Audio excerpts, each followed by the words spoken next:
Got the Sager family Christmas card the other day. Like a lot of you out there, they send a family shot. Craig and Stacy have done that for as long as I can remember. What makes this one so special is that it was taken just before Thanksgiving, with Craig at home after more than 7 incredibly difficult months. Months filled with hospital stays, treatment, uncertainty, hope, prayers, and inspirational support. Some people said I was naive to the situation. I was in denial. For somebody who's been with Turner 33 years, I never missed a day of work. I was never sick. I was never to the point ever where, I missed a game. And maybe I was in denial, because I certainly didn't think it was going to be this long a process. Aside from coaches and players, there were few people more closely associated with the NBA than Craig Sager. For more than 2 decades, Sags has been offering his insights and hustling from sideline to sideline, never missing an assignment until last April.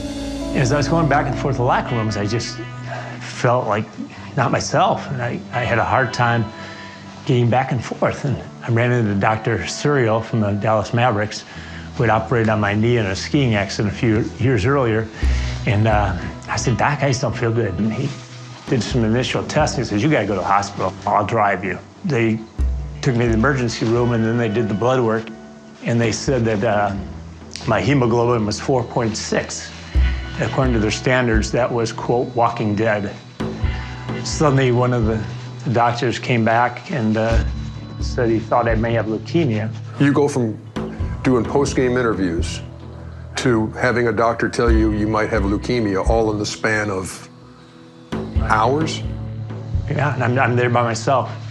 So I called Stacy and I said, "Man," I said, "you gotta get down there and get me." But he had 6 blood transfusions that night, and so I was on the plane the next day, for sure. I didn't want to discharge him, but Craig's like, "We've got to go home." It's still hard to get my head around the whole experience. When they arrived back in Atlanta, doctors confirmed what Craig had initially been told. He was diagnosed with acute myeloid leukemia. Acute myeloid leukemia, or AML, usually has a pretty rapid onset. So someone could have been feeling well and even had pretty normal blood counts 6 or maybe even 3 months before the diagnosis, and then all of a sudden they feel very unwell. Untreated, it's a disease that would be rapidly fatal. Do you remember what you were thinking in terms of how much longer do I have with my kids? I mean, were you thinking in those kind of life and death terms? Well, it was tough because the older ones knew the severity of the situation. They'd Google it, read about it. Probably the hardest part was the little ones. They were 8 and 9, and you had to be 12 to visit, so they couldn't even come to see me. As the NBA playoffs began, without Craig Sager, word quickly spread through the league of his diagnosis. I just want to say to Craig Sager, you're the best. We miss you. Fight your ass off, man. We're all pulling for you, so we need you back. Get well soon. It won't be the same without you. We're thinking about you, and we miss you here in Chicago. I know you had to be so frustrated to not be out there doing it, because that's what you do. But then here comes Junior talking to Pop. It's a tie game in San Antonio. Coach, to Academy. You ready? Nice to see you, by the way. All right. Coach Sager, how you doing? I'm doing all right. Pop, he's a great guy. People would always make comments about the way he'd treat me on the interviews. How can you be that professional in a suit that looks like that? It's 18 points. Thank you very much. We got to do this in the preseason? Are you kidding me? I think I was sending telepathic waves to someone at Turner, because as soon as he got sick, I thought Craig Sager needs to be in the playoffs. Like, I wish I could go out there and do it, but no one's ever gonna ask me to do it. Right before the game, our PR man hit me with it and said he's gonna be there. I said, "That's great, we can do that." So that might be fun. I'm sitting there watching the game, and he comes over and does the interview, and whoever came up with that idea at Turner was like, tears streaming down my face. And how would you assess your team's performance so far? Decent, not very good in some ways, but Dallas has done a good job defensively. I just wanted to be off the cuff and meet Junior and let his dad know through him that he was cared about. Well, I got to tell you, you did a great job, but I'd rather have your dad standing here. That's great. We miss you. You've been an important part of all this for a long time, doing a great job. We want your Fanny back on the court, and I promise I'll be nice. Get back here. Good luck. He wrote this heartfelt note to me about me being strong and fighting and, you know, part of his team. And it was like, oh, geez, this was unbelievable. I wanted Craig to know that we're people thinking about him. You know, I'm not the only guy. There are a whole lot of people that really, you know, love this guy and respect this guy. KG, Kevin Garnett, was the first to send flowers. He sent this unbelievable bouquet. Anything for Seg, man, he knows that. I sent my regards to him and anything he needed and anything that I can do, obviously from my family to his. He had signed it, you know, KG, AKA Big Ticket, from my family to yours. And it was like, just things you just didn't expect. I'm glad you brought KG up because you guys have a very interesting relationship. That's some of the best exchanges we ever see. Craig, what's up? What'd you say? Let's talk about this outfit you got on. You take this and you burn it. There's not any part I can keep? No, nothing. He's just one of the most competitive, caring, give it all, you know, athletes I've ever met. I've dealt with cancer in my family. I mean, anybody who's dealt with that knows how serious of an issue it is. The flood of support, of well wishes, of email, was that overwhelming? No, it was a testament of how Craig lived his life every day. It was the support of Sager's family and friends that would have to carry him through the most challenging year of his life. His cancer treatment had just begun. Some patients, just giving chemotherapy is not going to work or unlikely to work, and that was the case with Craig's leukemia. And those patients, if they're young enough and healthy enough, are candidates for a bone marrow stem cell transplant. And we felt like that gave him the highest chance for curing this disease. So that's what he's been going through the past several months. They gave us the word cure. That was all I needed. So how do we get there? Once you get that word, did it make it more manageable for you guys to say, okay, this is what we've got, this is how we're going to fight it, go? Absolutely. Did it seem unreal the whole time to you, Craig? To be honest, no. Like I said, I looked at it as just something that struck me and I have to get over it. And no sense complaining, it's not gonna make it any better. I've had a great life, but you know, I still have 2 young kids and a family and Stacy, and I told the doctors, I'm coachable, you tell me to do something, I'll do it. With a plan in place, the search for a bone marrow donor began. The whole process of identifying an unrelated donor and collecting their cells can take at least a couple of months, sometimes longer. In Craig, it was very unusual that his son actually matched him. That happens, you know, maybe 5% of the time. A sibling possibly could, you know, be a good match, but it's rarely one of your kids. It's just an odd situation. Basically asking your kid, you know, to, you know, face the risks and pain and danger what he has to go through to basically save you. So, Junior, did you save your dad's life? So they tell me. It's weird to think about it like that. I never really thought about it until probably right before it. I mean, he talked about how much they actually drained the people before these transplants, and when I saw him, like even the day before, you realize, okay, like this is gonna be the thing that saves him. It has to work. He was supposed to take it easy afterwards, but he was determined he was going to run the Peachtree Road Race. It's kind of a family deal. I had run it 32 years in a row. And I felt like I had a responsibility to show people, because I know I was scared. I mean, I used to freak out if I had to get my blood drawn. I used to faint if I got my finger pricked. So all of this was out of my comfort zone. And they wanted to keep him in the hospital. He says no, and he was adamant about it. And they said to me, he said, you got to talk him out of it. You got to tell him he can't do it. You're asking the wrong guy to talk him out of it. Then he was done, and you know, he was in pretty bad shape, and he came right to the hospital and gave me his T-shirt. And I was like, oh man, he did it, you know. He just wanted to show how strong he was. Luckily for Craig, it wasn't just Junior's will that was strong. For the transplant to be successful, the cells Junior donated would have to overpower those in his dad's body. I would say it's like fighting a war, and it's a war that you're not entirely sure when it's going to end. After several, you know, months, and finally, it kind of felt better. I think I turned a corner. I had felt this inner strength that I had been missing for months. I could feel that the worst was over. Sure enough, they take the blood samples and all, and they go, Junior won. I go, what? They go, yeah, you were no match. His blood cells and everything he gave to you is taken over. He won, which meant I won.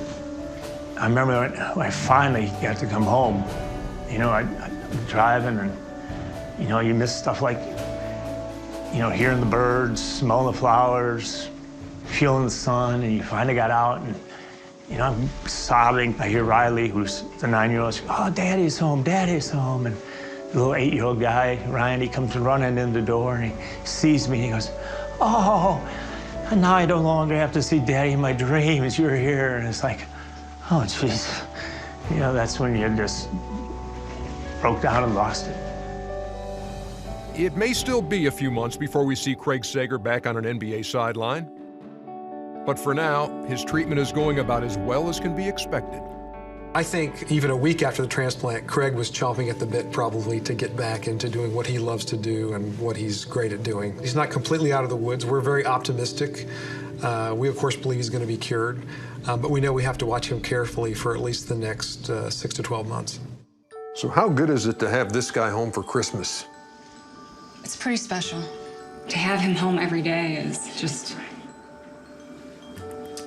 it's a miracle. It's a good word for it, I think. I didn't hear you say that word when we talked, Craig, but I think that's pretty appropriate considering everything that went on. Well, to have a miracle, you have to have an angel. And she's always been my angel. There's other people who have gone through this. Other people have had more difficult times than I did. I had a great support system. You know, and be sitting in a hospital room, which can be very dull and depressing at times, and it was something I couldn't do without her. He said it was a miracle. Yes, it was. And she's the miracle worker. Hey, Merry Christmas. Merry Christmas. Merry Christmas to you. Thanks, love. Tyler Lasseter produced that for us. Outstanding job. And sat there for 2 hours talking to Craig and Stacy and Craig Jr. And he's just fighting, just a battler. You know, Ernie, Craig is one of those guys, sort of like a Michael Jordan, a Magic Johnson, Larry Bird. It'll never be another guy like him. And, you know, when you talk about the TNT brand, he's definitely a part of that brand. Me and him had some great interviews, but he did something for me like 4 years in a row that was very unexpected. A couple years, I was injured, couldn't travel to Atlanta. Back in the day, everybody used to come to Atlanta, go to Freedman's to buy shoes. Yeah. Bruce at Freedman's. Craig used to go to Freedman's, pick me up about 6, 7 pair of shoes, bring them on the plane, bring them to the arena.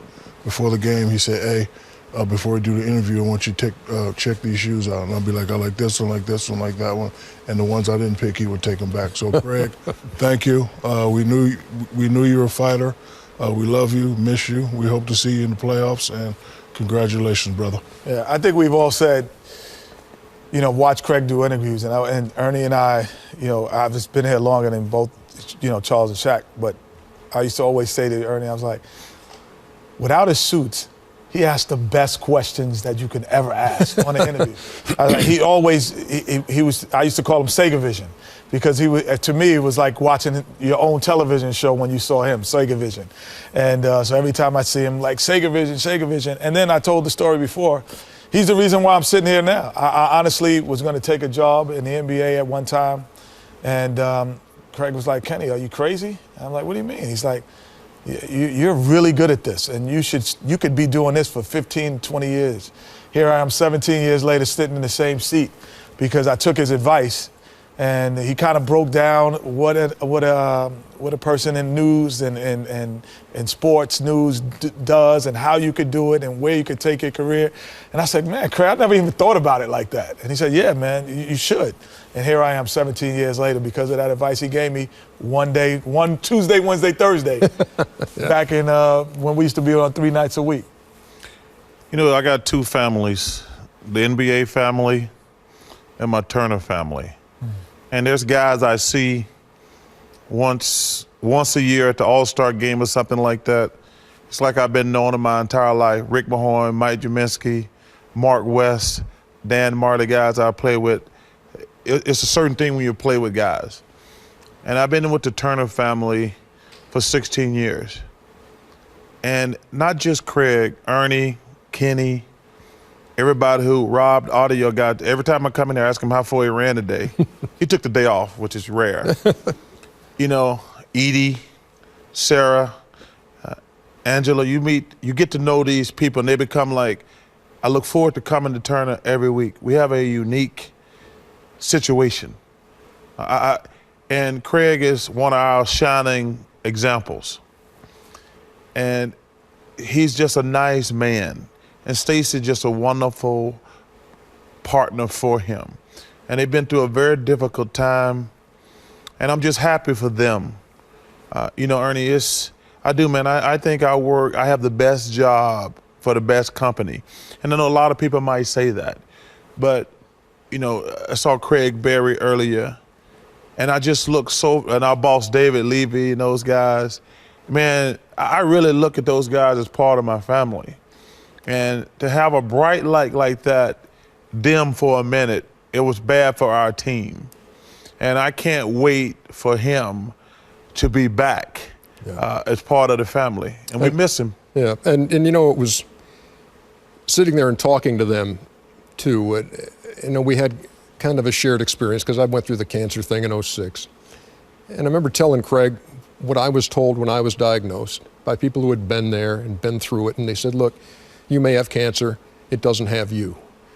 Craig's such a great example of that. As bad as things got, and you heard a doctor talk about this being left untreated, a quickly fatal thing. He never let it control him. And that was awesome to see. And one of the biggest things about getting through something like this is something you see throughout that story. It's the support of people. Mm-hmm. It's people hitting the send button on an email on a day when you're not feeling great, and all of a sudden here comes an email or a text from somebody who says, hey, I just want to reach out, you were on my heart, something like that. And it keeps you going. And that's what friends and family have done for Craig throughout the last 7 to 8 months. And so as we close this out, I'm going to steal a line from It's a Wonderful Life, because that's a story of a guy whose friends were right there for him. And so we say to you, Craig, this is to our buddy Craig Sager, the richest man in town.